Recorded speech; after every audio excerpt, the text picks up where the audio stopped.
அமித்ஷா அவர்கள் நயினார் நாகேந்திரன் இல்லத்திற்கு தேநீர் விருந்திற்காக வருகை புரிந்திருக்கக்கூடிய இந்த காட்சிகளை பார்த்து வருகிறோம். முழுமையான விவரங்களுக்கு இணைகிறார் எமது செய்தியாளர் ராஜா. அவரிடம் பேசலாம். வணக்கம் ராஜா. அமித்ஷாவுடன் வேறு யாரெல்லாம் உடன் வந்திருக்கிறார்கள்? விவரங்கள். வணக்கம். திருநெல்வேலி மண்டல பாரதிய ஜனதா கட்சியின் பூத் கமிட்டி பொறுப்பாளர்கள் மாநாடு நெல்லையில் நடைபெற்றது. இந்த கூட்டத்தில் மத்திய உள்துறை அமைச்சர் அமித்ஷா பங்கேற்று சிறப்புரையாற்றினார்.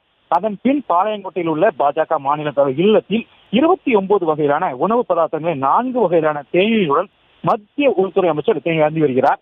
நெல்லையின் அல்வா தொடங்கி வடமாநிலத்தின் டோக்லா வரை தேநீரில் இடம்பெற்றுள்ளது. Filter coffee, green tea, lemon tea உள்ளிட்ட 4 வகையான தேநீரும் ஏற்பாடு செய்யப்பட்டிருக்கிறது. தமிழக பாரம்பரிய நவதானிய உணவு வகைகளும், குழிப்பணியாரம், மெதுவடை, தயிர் வடை, சாம்பார் வடை உள்ளிட்ட உணவு பதார்த்தங்களும் தேநீர் விருந்தில் இடம்பெற்றுள்ளது. ஏற்கனவே 109 வகையிலான உணவு வகைகளுடன் எதிர்க்கட்சித் தலைவர் எடப்பாடி பழனிசாமிக்கு நயினார் நாகேந்திரன் வீட்டில் ஏற்கனவே விருந்து வைக்கப்பட்டது குறிப்பிடத்தக்கது. அக்கட்சியின் மாநில மற்றும் தேசிய நிர்வாகிகள், மாநில பொறுப்பாளர்கள் ஆகியோர் இந்த தேநீர் விருந்தில் பங்கேற்றுள்ளனர். தொடர்ந்து இந்த விருந்திலிருந்து 20 நிமிடம் அங்கு நிர்வாகிகளுடன் ஆலோசனை மேற்கொள்ள வருகிறார். அதனைத் தொடர்ந்து தூத்துக்குடி விமான நிலையத்துக்கு கார் மூலம் செல்கிறார்.